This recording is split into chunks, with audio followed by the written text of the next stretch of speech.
Hello, my friends on the Canadian Workplace page. Good to see you. I'm glad people can be here. This is Marie Gervais with Shift Management, and I also, every 2 weeks, do a live post on my Canadian Workplace page, and it's usually something that can help job seekers find work, and especially job seekers who are new to the country or who are planning on coming to Canada and need some tips about Canadian workplace culture. So that's what I'm working on today. And if you are on the post live, I would love to see you do some likes and some shares and some loves. So click on it so that I know that you're enjoying it. If you have any questions or comments, please put them on and I will try to answer them during the post. And make sure that you keep sharing the video, because the more we share it, the more people can find answers to their questions and get to the jobs they're looking for. So I'm going to get started right away with what I'd like to talk to you about. And it is about how to contact someone for a job. I'm going to start with the things you should not do, because there are things that you shouldn't do. And if you do them, it's going to cause you some trouble. So if you do these things, people will turn off immediately. And not only will you not get a job from them, but if they remember your name, they'll tell other people not to hire you. So you don't want to do these things. So I'm going to start with all the things you should not do. And then I'm going to tell you the things you should do to find work. And at the end, I'll tell you about an upcoming masterclass web session that I'm going to be doing on March 15th, where you can find out a lot of details about how to get work in Canada, how to find the job that suits you. So here's the first thing you should not do, and this happens all the time. I see it so many times that it constantly surprises me, but don't beg for a job. So I have every week and sometimes every day, people contact me and they say, please, please, please find me a job. I don't even know them and they're begging me for a job. If you are talking to an employer or contacting a potential employer by email or by phone, do not beg for a job. It is the worst thing you could do. Most people don't like it when beggars in the street come up to them, and they won't want you to beg for a job either, because it makes you look like you are inferior. You're putting yourself underneath the other people and saying, I have nothing to offer and you should still hire me. Why would any employer hire someone who has nothing to offer? Employers are looking for someone who's going to solve a problem. They're not looking for someone who has nothing to offer. So remember, don't beg. Under any circumstances, do not beg. Here's another thing you should not do. Don't say, oh, I'll do anything. As soon as you say, I'll do anything, Canadian employers are going to think this person has no skills. They don't know what they want, and they don't have a career goal. In Canadian culture, you need to know where you're going, have a career goal, and you should be able to explain what your skills are. So you should be able to explain what kind of a job you're looking for, what you're good at, what kinds of problems you help solve. And that is not, I'll do anything. I'll do anything is the worst thing you could possibly say other than begging. Okay, so don't say that because that's also going to cause you a lot of trouble. Okay. Here's another thing that people do when they first contact a potential employer or a first contact in Canada who they think might connect them to an employer. They don't know you, but they say, I like you, or let's be friends. This is pretty scary to most Canadians. They don't know who you are, and they're wondering why you're saying, I like you. You don't even know who you say you like. So don't say, I like you, or let's be friends. Okay, that's just going to scare people away. And especially if you're a man, and you are contacting a woman. Do not say that. That's going to put you in the bad books of everybody. Okay, here's another thing that people say to me and have said to other employers. You should hire me. You should. Why? Why should they hire you? If someone comes up to you and says, you should hire me, what are you going to say? You're going to say, no way, go away. Or you're going to say, why? What have you got to offer? You see, so you don't want to be putting yourself into a position where you're going to feel like you're imposing your desire for a job on the employer. The employer is not obligated to hire you. They will hire you if you're the right person for the job. And remember that the employer's job is to say no to the 99 people that are applying and yes to only one. So they're looking for one person they can say yes to, and everybody else they're going to say no to. So don't say, you should hire me. I insist you should, because that is not going to be good for you. And here's another thing people often say that is really driving me crazy. And it often is an issue with newcomers to Canada. They say, just give me a chance. Just give me a chance. And then they say, let me prove myself. And then they say, I am a hard worker. So give me a chance, let me prove myself, and I'm a hard worker are not going to get you anywhere. So first off, again, it's putting you in an inferior position. It's you looking like you have no skills, no resources, and nothing on your side, which is not true. The reason that you are looking for work is because you already have some skills. You already have some things that you can do that other people would want to pay for. And so you need to approach your job search with this idea, I am skilled, I am capable. And somebody's going to be really looking for those skills for me and be able to speak to what those skills are. Okay? You don't need to prove yourself. You don't need somebody to give you a chance. You need somebody to hire you because you're the right fit for the job.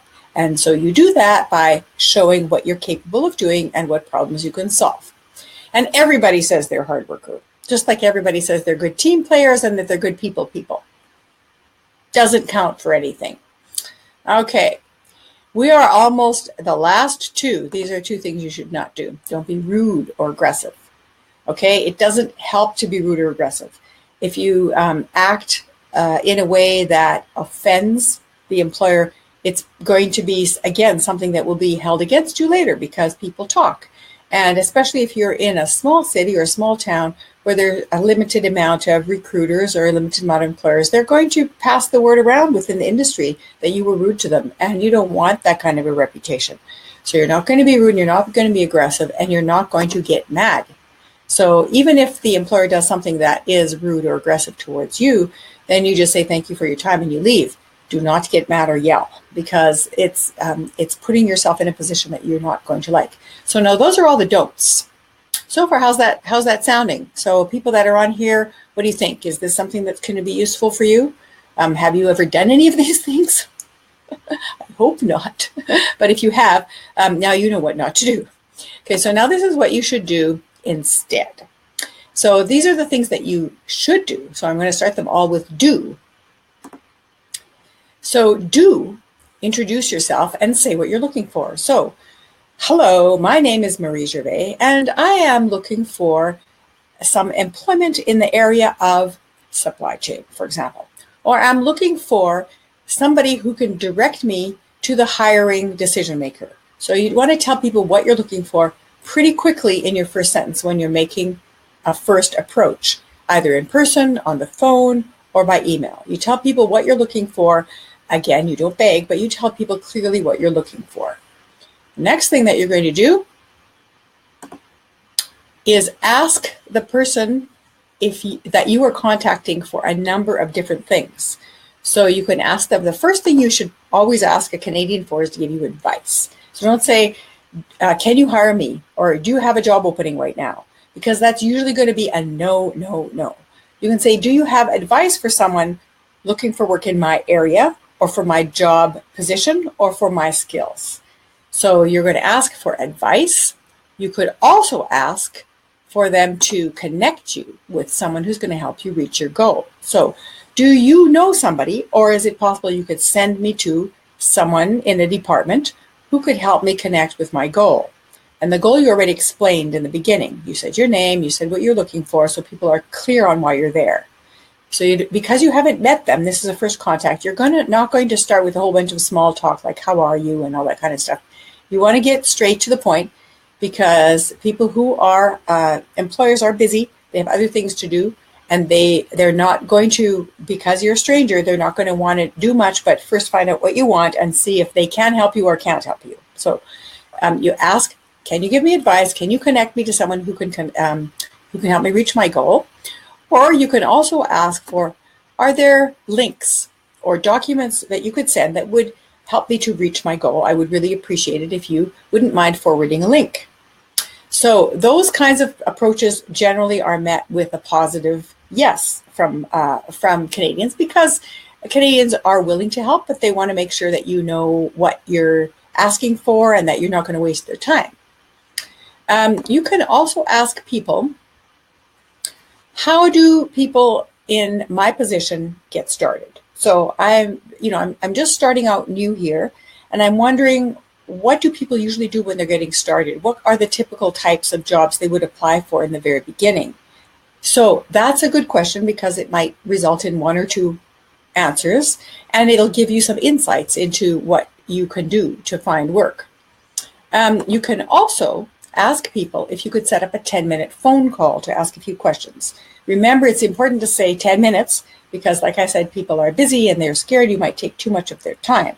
So if you say, could I set up a 10-minute phone call to ask you just a few questions and help me get started on my path? Or we have a 10-minute phone call for you to explain how people get jobs in your company and how they move forward in those jobs. So something like that, where it's really clear what you're asking for, and it's clear that it's not going to take that much time. Once you've made a contact and you've asked people for some things, then you can also ask if it's okay to connect with them on LinkedIn. So if you don't have a LinkedIn profile, you should create one, because employers generally look for your LinkedIn profile before they even look at your resume or your job application. So make sure you have a LinkedIn profile with a nice, smiling, high-definition photograph of your face, and that your profile is complete. It says a few things about you. And then also ask the person you're talking to, do you mind if I connect with you on LinkedIn? Is it all right if I connect with you on LinkedIn? I have a question. Is it okay if I ask you for a LinkedIn connection? So because you ask them that, they're likely to say yes. Otherwise, you might send them the LinkedIn connection and they won't necessarily connect with you. So this way you're prepping them. You're saying, oh, I might be sending you something, and thank you for saying yes. You're already thanking them in advance for saying yes. So that's another way that you can connect with them, because if they won't give you any other information, they are likely to still connect with you on LinkedIn. It's not the same as Facebook, where you're actually, giving your profile to somebody when you connect with them. LinkedIn is really for professional networking, and people use it every day. So the other thing is, you can ask people to recommend companies, employers, or organizations where you can continue your search. So do you have the name of a company, or is there an employer that you would recommend that I go look at, or an organization that you think might be interested in the skill set that I have? So those kinds of questions, again, are not making people feel like you're saying, give me a job, give me a job. They're allowing you to gradually get to know you, and they're allowing you to say that show that you are courteous and that you are respectful of their time. And so then, which brings me to this next part, which is to thank people for their time. So whether you have a phone call, whether it's just a random stranger you're speaking to, whether it's an email, whether it's some other form of communication like on LinkedIn, thank people for their time. Say, thank you for your time. I do appreciate it. And that is always important, because it helps people to see that you are grateful for the time that they're spending trying to help you out, because they are going to spend time to help you out. So the other thing is, follow the suggestions. So if you contact someone and you ask them for their advice, then make sure you follow the suggestions. I would say that 9 times out of 10, when people ask me for advice, they don't bother following up. In fact, they even will ask me for a connection to somebody. Then I go to the trouble of finding a person to connect them to who is likely to be interested in hiring them, and they don't follow up. So that really, really bothers me, and it bothers other people too. Because if I'm taking my time to connect you to somebody who could help you, then you should certainly continue the connection and follow up with it. Because if you haven't, then you've just wasted my time, your time, and the other person's time. So don't do that. Make sure you follow whatever the suggestions or the advice is. Now, if you've already done that and someone's giving you advice, you can say, I did try that and I had these results. Can you give me another suggestion? So that would help too, if somebody's giving you the same advice you've already received. If you get somebody, you ask somebody to connect you, and they do connect you, afterwards you want to let them know what the results were. So if you tried to connect with that third person and they didn't get back to you, then you want to get back to the original person and say, This person that you connected me with, they haven't responded to my email. They haven't answered my voicemails. So what should I do next? So then if somebody says to me, Marie, you didn't answer, you didn't respond, I'm going to go, oh no, let me do that right away. So other people will do the same thing. And if they aren't, then you're not going to recommend them again in future. But it could be that you got a really good connection. You should also follow up with your initial person and say, thank you for the connection. It resulted in a really good meeting. And this is where I'm at right now. Thank you so much. So that way people know that when they made a connection for you, that it has happened. So you're closing the feedback loop, right? You asked for connection, they did it, the other person connected, you got a result, and then you let them know. Okay. You can also ask people when you're speaking to them, is it all right if I'm in touch with you again later? This is a good way to keep the door open. So maybe somebody says, we normally would be hiring somebody, but right now we aren't. So you can say, well, is it all right if I stay in touch with you later? Can I contact you again in a month? Can I contact you again in 3 months? Can I contact you again in a couple of weeks to find out if there are any opportunities or if there are other people that you've met that you think I should meet? Okay, so ask that. And you can also ask, how do people like to be contacted? That's particularly important right now because so many people are not responding to a whole bunch of different kinds of contacts. It's increasingly difficult to get responses from people. So how do you like to be contacted? Lets you know if they prefer a phone call, if they prefer an email, if they prefer a text message, if they prefer, it might be something else, they might prefer that you contact them on LinkedIn. So make sure that you have found out how they want to be contacted. So when you're doing all of these things, all the do's, and you're not doing the don'ts, it's going to definitely help you. It's definitely going to help you with your job search, and it's going to leave a very good impression on people when they meet you. And so they will remember you favorably, and that's really what you want. So now, if you have more questions about this, and I have a lot more information for you, and almost all my information comes directly from job seekers who have been successful in reaching their goals. 99.9% of it comes from job seekers who have been successful in reaching their goals. If you have more questions, you can register for our upcoming webinar, which is a special masterclass, and it is called Finding the Job You Want. And you can register for it here. It's on March 15th at 3 o'clock Mountain Standard Time. And even if you're in a time zone where that's not going to work for you, if you register for it, you then will get an invitation to watch the recording. So you definitely want to get onto that registration. The link is right here. And you can copy that link and you can register for it. And I'll also put the link in the comment section underneath the video. Now remember, I would love it if you would share this video, and I would love it if you would let other people know about the upcoming webinar to help people find work. So we want to help people who are coming to Canada to find work in their field, get a good job that pays well and where they feel respected and where they can make valuable contributions. Isn't that your goal too? That's what we all want. So help me to get to that goal and your goal at the same time by sharing the video and registering for the webinar. Okay, see you again in a couple of weeks, and then I'm going to be broadcasting more frequently before the webinar so you know what's coming up. Talk to you soon.